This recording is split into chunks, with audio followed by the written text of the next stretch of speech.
Are you ready for true happiness, for deep fulfillment, for feeling alive, on purpose, and in control of your life again?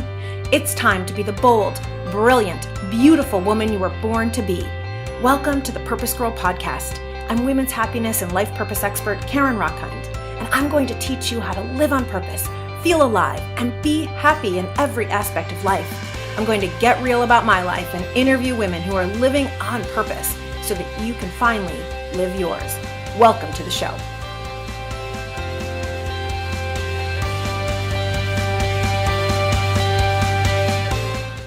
So I have a confession. I can get really angry. I can get so batshit angry that I want to tear someone's hair out. The fact is that even as a happiness expert, I got a lot of darkness. And my guess is maybe you do too, because our darkness is human.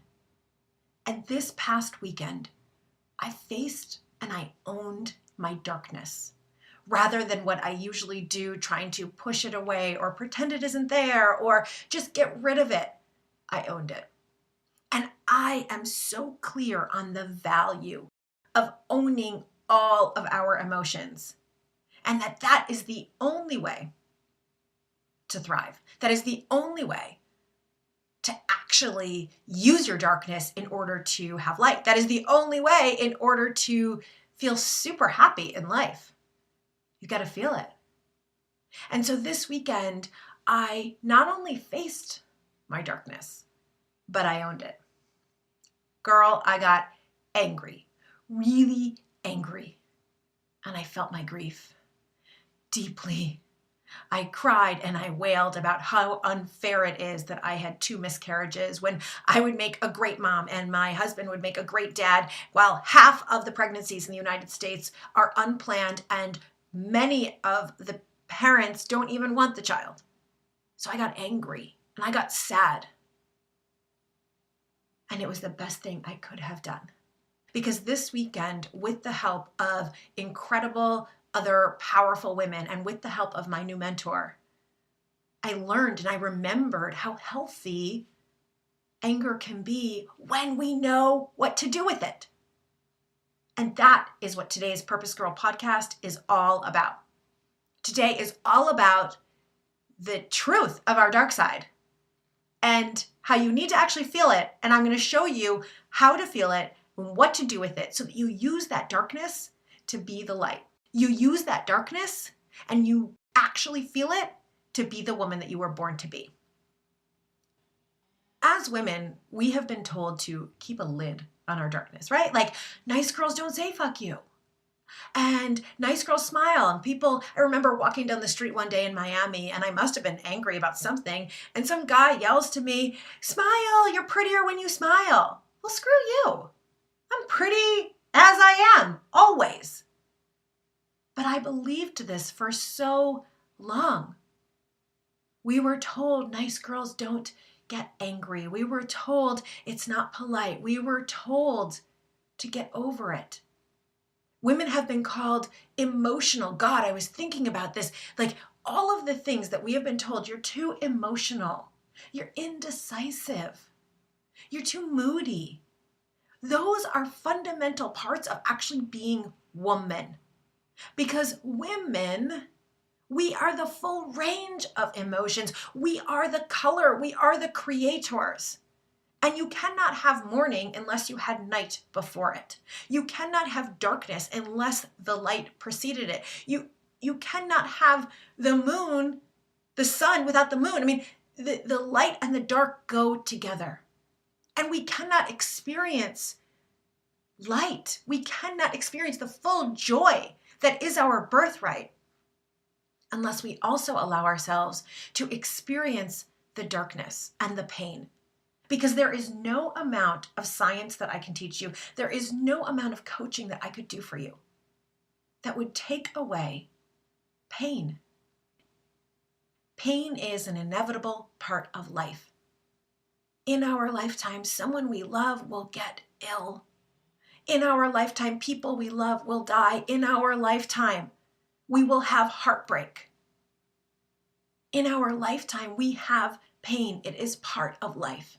And so when we just try to squelch it down and smile, all we're doing is having it build up in our body, and that becomes unhealthy, right? When you bottle up your anger or you bottle up your grief, eventually it just explodes.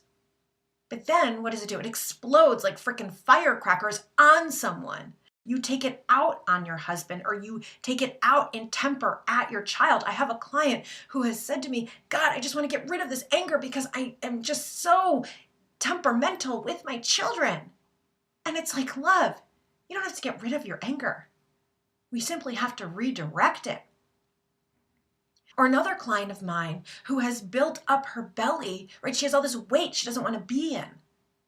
But the weight is directly proportional to how much she has stuffed down her feelings, because feelings were not allowed in her family.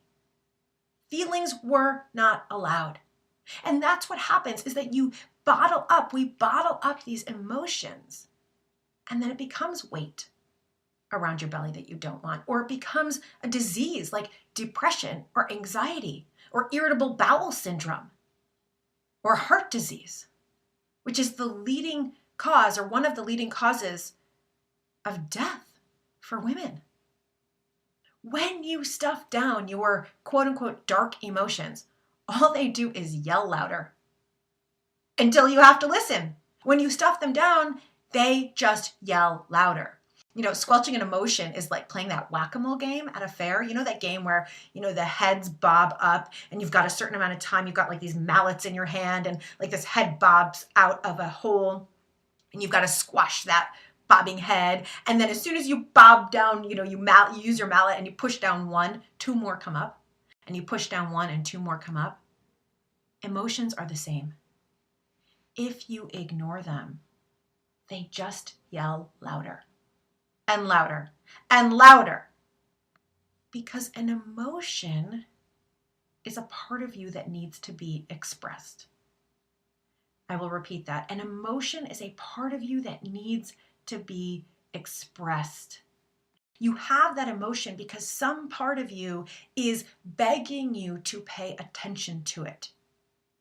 Maybe you have a fear that you won't be heard, right? So when you are at a business meeting and everyone else is speaking loudly and you're starting to get angry or you're starting to get sad, what's going on there is that there is a fear that you won't get your voice heard, or you won't be supported, or you won't be loved.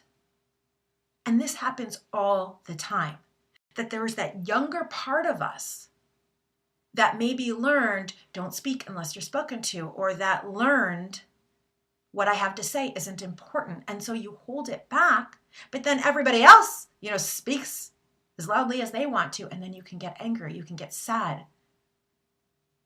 So every emotion you have is a part of you that needs to be expressed, right? There is this fear that you won't be heard, or you won't be loved, or you won't be supported. And you have to get to the heart of what is that need, right? Because when you embrace all of your emotions, when you love them, when you listen to them and the message that they have for you, if you give them voice and space and healthy movement, then you can move through them. So as an example, a client of mine was getting so angry with the men in her life, right? There was a man at work who was just constantly speaking over her. And then at home, her partner was never asking how her day was. And she was getting angry and she was getting angry. Well, I would be too if my voice was never heard and no one wanted to hear what I had to say. And so that need that was inside of her was the need to be heard. And when we actually looked at her life and why she wasn't just speaking and sharing her day before waiting to be asked, she had these messages her whole life that she should be quiet. She was more lovable if, she should just be cute and small and not say anything. And so there is a deep fear inside of her that she is only lovable if she's quiet. And that is a deep need in her to be heard. And so we all have this. And this is why we actually have to express our emotions. Because if we're not expressing our emotions, they just yell louder and louder and louder until it becomes a disease. I got shingles at 34 years old. I spoke about this on the first episode of the podcast. You can go back and listen to it. And I know that shingles showed up in my body because I had a need to be doing this work in the world. And what I was doing was allowing fear to take over. And I had become so sad. It was sad that I wasn't pursuing my dream. But I just tried to brush the sadness away. Oh, I don't really want it. I would tell myself, oh, it's not that important. Oh, my life is fine as it is. I'm so blessed. I've got all these good things. And I had a lot of good things. I had a great job. Absolutely. And so the sadness was like, but I'm trying to tell you that you have a desire here. And when I didn't listen to the sadness, then it became depression. And then it was hard to get out of bed. Then I started seeing everyone as kind of out to get me. And I tried to fight that. No, just be happy. Just get it together, Karen. I tried to take medicine, right? Pills to just stuff it down. And when that didn't work, the emotion was still there saying, but we want to be out in the world empowering women. And so when that stuffing down and that depression didn't work, right? That was my voice speaking louder to me. And again, I wasn't listening. And I got shingles, right? The shingles then showed up on my body saying, hey, are you going to listen to me now? That there is something that you're wanting and you're not paying attention. Right? So this is what happens when you ignore the messages, when you ignore the emotions, they just yell louder and louder and louder. And the fact is that there is no emotion that is good or bad. Emotions just are. Every emotion is valuable because emotions are information. They tell you something.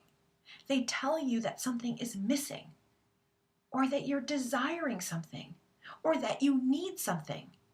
For example, if you're angry at your husband for not remembering your anniversary, what you're desiring is that he celebrates your marriage.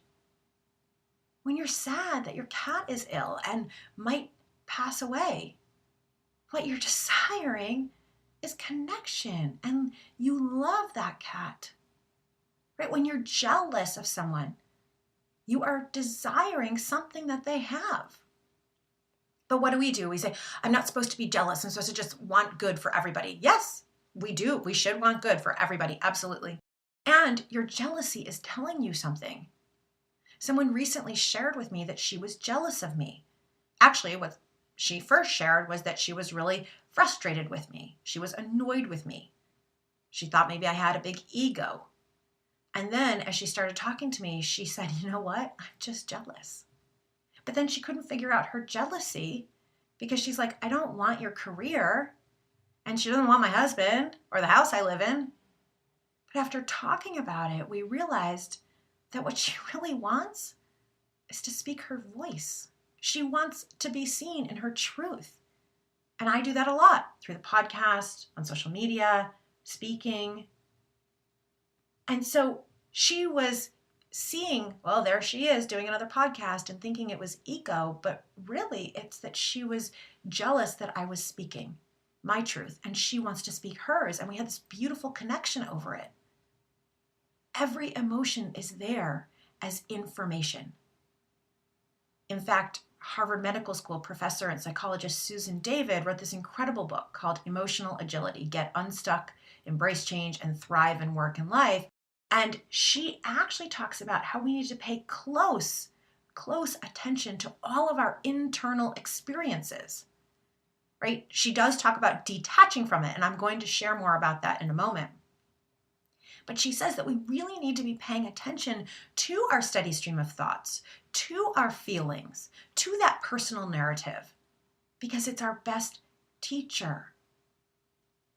So if you have the thought, like this woman did with me, that so-and-so has an ego and you're so annoyed, and you hear that in your mind, you can either allow that thought to bring you down and to get you really frustrated and angry with the person. Or you can say, okay, I'm going to pay attention to this emotion and I'm going to learn about it.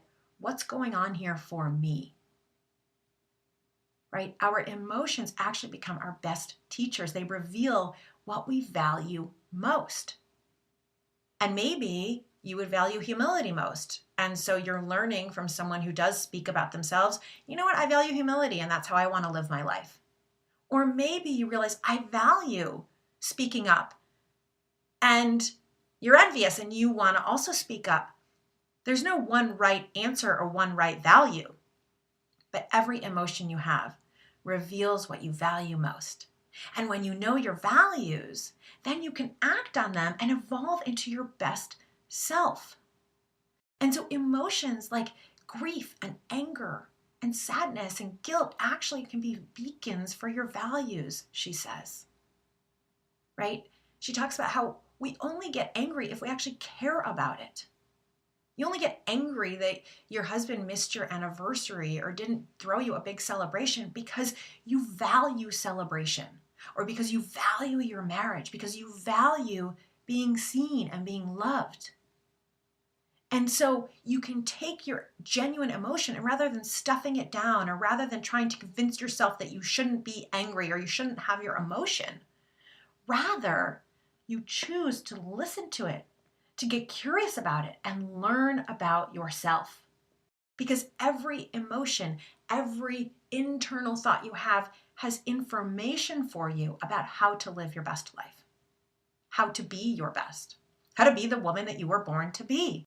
And when you are the woman you were born to be, as we are all on that journey, and we're all on that journey, that's when we become our happiest, most purposeful self. Researcher Barb Fredrickson, who is the pioneer of understanding the science of positive emotions, like from an evolutionary perspective, why we have joy and why we have curiosity and why we have excitement. She has a simple formula to look at every emotion. When I feel blank, I do blank, right? So when I feel X, I do Y. And each of us has a different reaction. But as an example, when I feel sad, I withdraw. Right? I don't know about you guys, but when I feel really sad, I don't call people back. I don't engage. I withdraw because I'm feeling so much loss. And part of me is probably embarrassed that I don't want people to hear my sadness and I don't want to be a burden to other people. Another example, when I feel angry, I want to fight. Right? That's because you feel violated. When you feel violated, we have a natural fight-flight response that makes you elicit that anger. Your body feels that anger. Your brain has a limbic system which creates the experience of anger so that you can have the fight-flight experience. So when you feel angry, you want to fight. Or you might be somebody when you feel angry, then you withdraw. Either way. And the same works in the positive. When I feel happy, I smile. Right? It's just a natural reaction. I was just visiting with a friend earlier today who just got a puppy, and the smile was so big on her face. She has wanted a puppy for like 2 years, right? So when you feel happy, you smile. Or when I feel excited, my heart flitters and I jump up and down. You have emotions because it's telling your body to do something, right? Every emotion we have is just information that is telling us, do something. Do something. Right? That when I feel excited, I jump up and down, and then I am motivated to do whatever I want to do. So every emotion is information. And the quote unquote negative emotions, like anger and jealousy and grief, they prepare you for that fight-flight response for survival. And what we now know because of Barb Fredrickson's work is that the positive emotions, like joy and excitement and serenity, what they do is they actually help us be more creative. They help us make more connections, something that she calls broaden and build. Because when you're in a positive state of mind, you actually have greater peripheral vision. You actually can see more. Your brain can make more connections. And so many women I know just want to be the light, just want to be joy. I don't want to feel any anger. I don't want to feel any sadness. And more than that, I think we've been told that we shouldn't, right? Like I mentioned, That was not the first time. The story I told you when I was walking in Miami and some dude said to me, "Smile, you're prettier when you smile." That was not the first time I had heard that. Right? We're told, turn that frown upside down. And sometimes in the field of happiness, it might seem like what I am saying or my colleagues are saying is just be happy. Well, no more. Because that is not good advice. We have our quote unquote negative emotions for a reason. Yes, the light is beautiful. And so is the darkness. Because it's information. The key is that we don't want to stay stuck in the darkness. We don't want it to consume our lives and take over and take us down into a barrel where we are all out depressed or all out in rage on the world. But it is human to have dark emotions. It is normal, and you have permission to be human. In fact, the more you give yourself permission to be human, the happier you will be. The more on purpose you will live.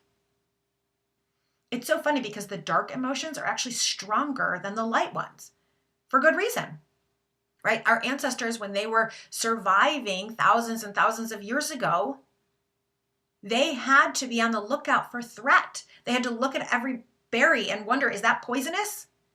They had to look at, seeing new people and wonder, is that tribe going to kill our tribe? So the dark feelings of worry, of fear, they're actually normal and they are stronger, right? They're stronger. If you have a fight with your wife today and you have for the rest of the week only positive interactions and love, that fight is going to stick out to you stronger than all of the loving moments. It's called negativity bias, and I've talked about it before on the podcast, and I know it will come up again. That negativity bias is there for a reason. It alerts us to pay attention to what is around us, to pay attention in case there is danger and threat. And so we need the dark too. Again, the key is to not get stuck in it, and in a moment I'm going to share with you how. Authors and psychologists Todd Kashdan and Robert B. Swastiner wrote a great book called The Upside of the Dark Side. These are actually two positive psychologists, so they are in my field, leading positive psychologists, the science of happiness. But they realized that there was so much emphasis being put into just the positive emotions and just be happy, that they wanted to also point out in this book, The Upside of the Dark Side, that we also need to understand the value of our quote unquote negative emotions, right? Anger motivates you to act, to defend yourself and defend your family. Anxiety can have you look out for maybe a mistake that you're about to make or a risk that maybe you don't want to take. And they say that when you intentionally try to just become happy, it backfires and actually makes you less happy because then you aren't paying attention to the information underneath. And we need to pay attention to that information. One of my favorite examples is that if you are walking alone at night down a dark alley, tonight you're walking alone after work, dark alley, and you hear someone running behind you, I want your quote unquote dark emotion of fear to pop up into your body and create that cortisol that will give you the adrenaline to run. But it's knowing when is that dark emotion serving you and when is it not serving you, and knowing what to do with it. The number one thing is to not hide any of the dark emotions, because if you hide it, if you squelch it, like I said, it will inevitably come back in some other way.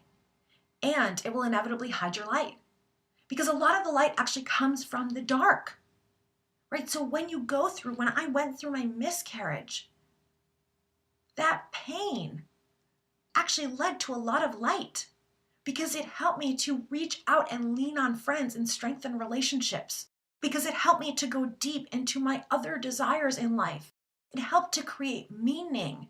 It helped to show me how strong I am. It gave me wisdom that I could then share with other clients and friends who have been through miscarriages. So it actually helped me be happier and on purpose. So if you hide your darkness, you are inevitably going to hide your light. You can't squash down any part of you and expect to still be the full range of your joy. Just like nature, where there is night and there is day, you also have night and day. So we can't squash down. If you squash down any part of you, if you're squashing down your creativity right now and there's this artist inside of you and you're wanting to paint but you're not doing it, you will not be as fully present in any other part of your life because you're squashing down your creativity. You won't be as present as a mom. You won't be as present at your day job. So if you squash down any part of you, your emotion of any kind, you're not going to be the full self. And what we're talking about here, to be the fabulous, brilliant, bold, beautiful, happy, purposeful woman you were born to be, is to be a whole woman. The whole woman, all of you. Your sexiest, most sensual self. Your wisest, most mature self. Your fiery warrior self. Your loving mother self, whether you have kids or not. Your compassionate friend, sister self. The problem is that we get sucked into the dark and then we let it sit and grow into like huge tumors that eat up our lives.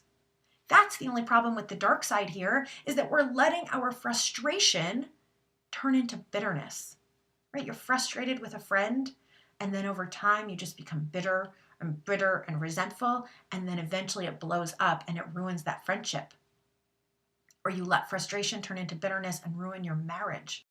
Or you let anger over something that happened with a child, you stuff it down, and then at some point you lose your temper and it becomes all out rage. And then you end up feeling like a lunatic because you are erupting at other people.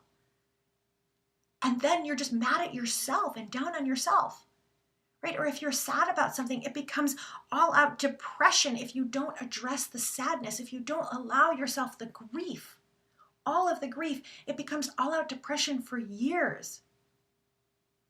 So rather than squash an emotion, what you actually need to do is to feel it. This is so much healthier. Not feel it at somebody, but feel it. In fact, a research study that came out in August of 2017, led by Maya Tamir, Dr. Maya Tamir, who's a psychology professor at the Hebrew University in Jerusalem, she actually did a cross-cultural study that included more than 2,000 people in 8 countries, from the US to Brazil to China and Germany, Poland, Singapore, Israel, Ghana, all over the world. And she wanted to understand the experience of pleasant emotions and unpleasant emotions. And what she found is that across cultures, happier people were those who more often expressed the emotions that they wanted to express, whether they were pleasant or unpleasant. In other words, those who squashed down the emotions that they didn't want to feel, they weren't as happy. So it is important to feel your emotion. Accept it as human. Accept it as normal. So the key here again is to not feel it all the time or not dwell in it. In fact, you only tend to dwell in it if you aren't appropriately working with it, right? We want to feel it, but you don't want to dwell in it. Because anger, as an example, can raise your risk of heart disease, right? If it occurs frequently at high levels, what you're doing there is you're creating so much cortisol in your body, which becomes poison. Cortisol was only meant to last in your body for the 90-second fight-flight response. But we're stressed so much, or we're angry so much, that then that cortisol becomes poison to our digestive system. It creates immune issues. But that's not going to happen if you let yourself feel it for those 90 seconds. If you feel it and you work with it, then you can actually move it out, right? It's allowing yourself the permission. And what you want to do when you have the anger or you have the sadness or you have the guilt is to feel it and let your body feel it. So you go into a bathroom or you go into your bedroom and you close the door and you let your whole body feel that anger. Maybe you have a 2-minute temper tantrum like a 2-year-old would. You stomp your feet, you scream. One of the exercises I do with clients is I take them into the woods, I should say with clients and myself, and scream. Get the scream out. Also, I've done it where I've taken a bat. I did this with my miscarriages, and I've done it with several clients. Taking a bat into the woods and finding a dead tree. It's got to be dead, totally dead. And asking that dead tree, can I hit you in order to work out some of this anger? And listen if the tree says yes or no. And if not, you can do it on a pillow or anything. And then I take that bat and I hit it and I get it out and I get it out and I get it out and I get it out until I exhaust it out of my body. My new mentor, Regina Thomashower, she talks about dancing it out, turning on the sad song and letting your whole body move to it, or turning on a song that's about anger and moving to it. You let it run through your body and then you use it to be part of a new narrative in your life. If you walk around for 10 years saying your ex-husband was an asshole and you're just walking around, he's an asshole for 10 years and you're wallowing it while he's like having a ball and taking new women out overseas on trips and to dinner, you're just gonna be bitter and angry, and that's negative. But if you feel it, if you move it through your body, and then you turn it into a new story, that is how to work with the dark emotion. You write a new story. And here's what that sounds like. Instead of wallowing for 10 years about your husband being such a jerk, a new story sounds like, my husband was a jerk. And thank God I figured that out, because I deserve better. And what I desire in a husband, what I desire in a marriage, is someone who respects me and loves me and showers me with yummy attention. So you flip it, you write a new chapter, right? Every story can have a new chapter. The best movies don't end with someone just wallowing, depressed and miserable and ill after 10 years of being bitter. No, the best stories have someone go to their darkness, go to the worst moment of their lives. And then they write the next chapter. Then they shift out of it and they say, that has given me courage to live better. That situation has taught me what I want in relationships. That situation has shown me what my life purpose is. That situation has given me strength and wisdom. That situation is opening new doors. One door closing means a new door opens for something even better. Dan McAdams, a psychologist, has done wonderful research in how we tell the story of our lives. And he has shown in research studies that if you tell the story of your life from what he calls a redemptive perspective, a redemptive narrative, in other words, you find the value of that story happening for you, right? Things do not happen to you, they happen for you. This is not putting lipstick on a pig, it's adding the next chapter. And when you do that, when you tell your story from this redemptive perspective, when you add the next chapter that is about how this situation in life brought you courage and strength and helped you to reach new heights, now you have taken ownership of your life. Now you have control of your life. Now you're a fucking rock star. Now you can live your life happy, fulfilled, on purpose. Listen, this is imperative if you want to be a woman living on purpose. You want to be a woman living your happiest life. This is imperative for men too. We take the stories of our lives and we write the next chapter. I'll tell you, after I got divorced at the ripe age of 26, I was so down on myself. I spent about 5 years being so mad at myself about getting married so young. How could I have gotten married so young? Why did I do that to myself? Oh, because now I can never change it. Now I will always be a divorcee. I can never change it. I was so mad at myself. Why did I marry the person I married? What is wrong with me? Why didn't I see it? We used to fight all the time before we got married. Well, spending 5 years going over that and over that and over that in my head is only making myself more miserable. It was. This is years ago, right? So when I talk about the dark side, we want to feel it. That's feeling it, but that's allowing it then to ruin my life. That's allowing it to control me. Rather, what I ended up doing after about 5 years and beginning my own spiritual journey, my own journey to happiness, I got in touch with the girl that fell in love with him. I was 18 when I met my first husband. He used to deliver roses to my dorm room every week or every 2 weeks. He took me to all the nicest restaurants on our college campus. He took me on rowboats and got me little stuffed animals. I was in love. Of course I loved him.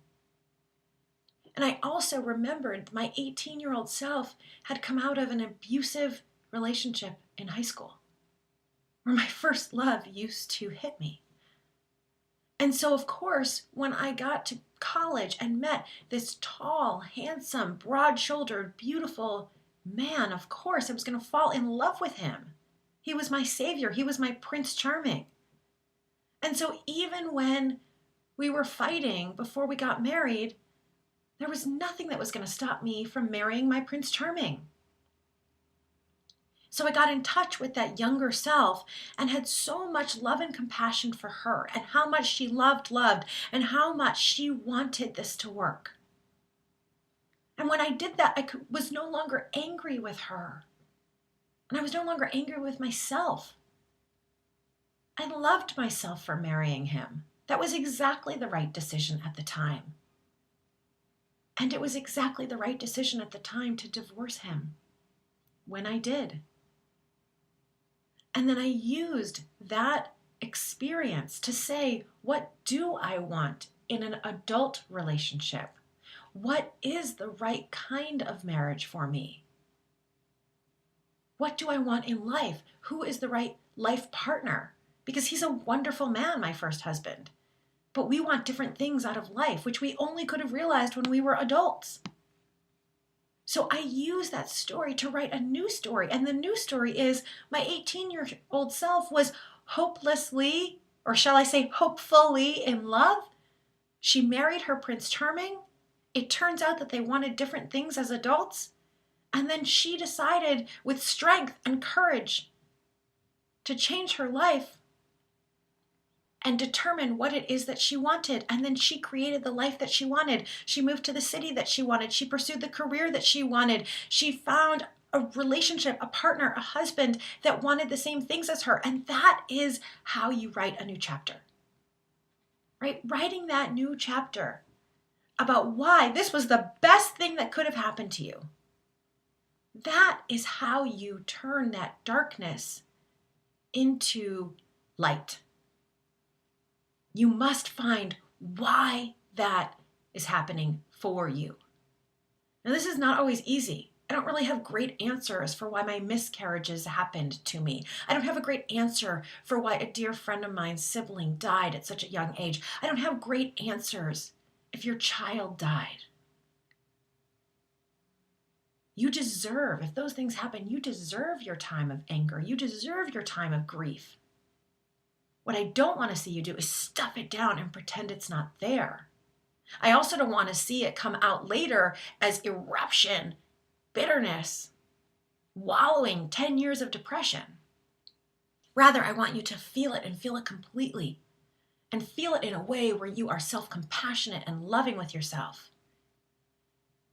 And in time, then I want you to write the next chapter of how this experience has given you grace, how this experience has given you courage, how this experience has given you resilience, how this experience has shown you purpose. And that is how you move with the darkness.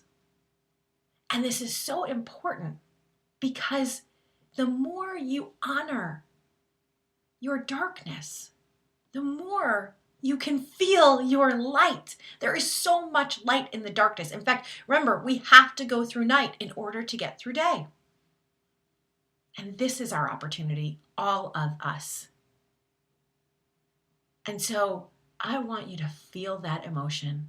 God, it's actually so freaking sexy. I was with 500 women this weekend as we were all embodying our darkness. We were screaming out our anger.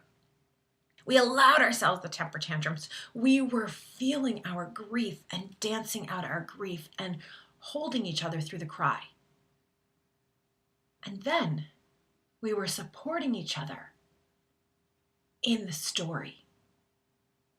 And it is beautiful. God, I actually think darkness is sexy, and I am learning how important it is to be a whole woman.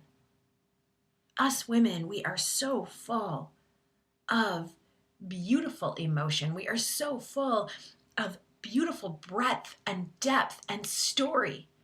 Every woman alive has stories of heartbreak. Every woman alive has been through trauma and challenge. And it is in all of that that we have so much beauty and grace. It is in all of that that we can shine when we use it for purpose. And so I hope that you love that dark side. You love all of you, because that is how we become the happiest, most fulfilled, most on purpose woman that we can be. I want to leave you with these purpose power tips.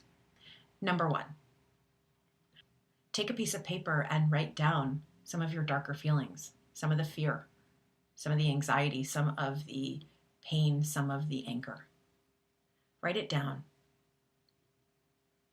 Acknowledge it, accept it.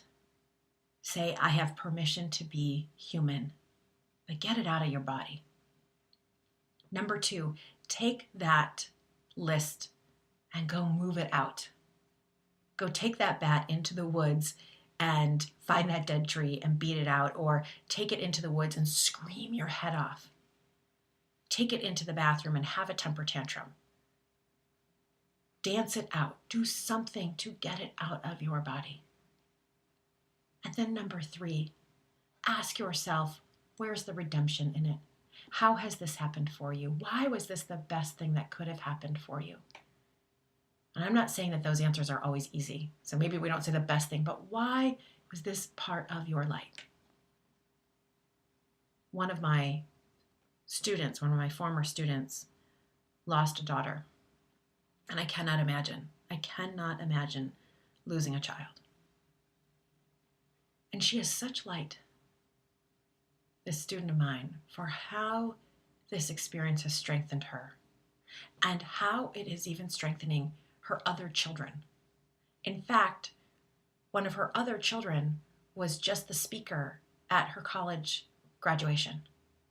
And her daughter spoke of this darkness, of this pain, of her sister dying, and what it taught her.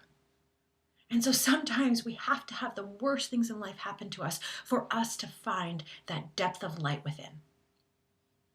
And I promise you, as you love the whole woman that you are, as you embrace and you honor your whole sexy self, you might even want to wear some costumes around your darkness. I'm thinking of going to buy some black leather, just like really allow myself, when I'm in that space, let myself be that person.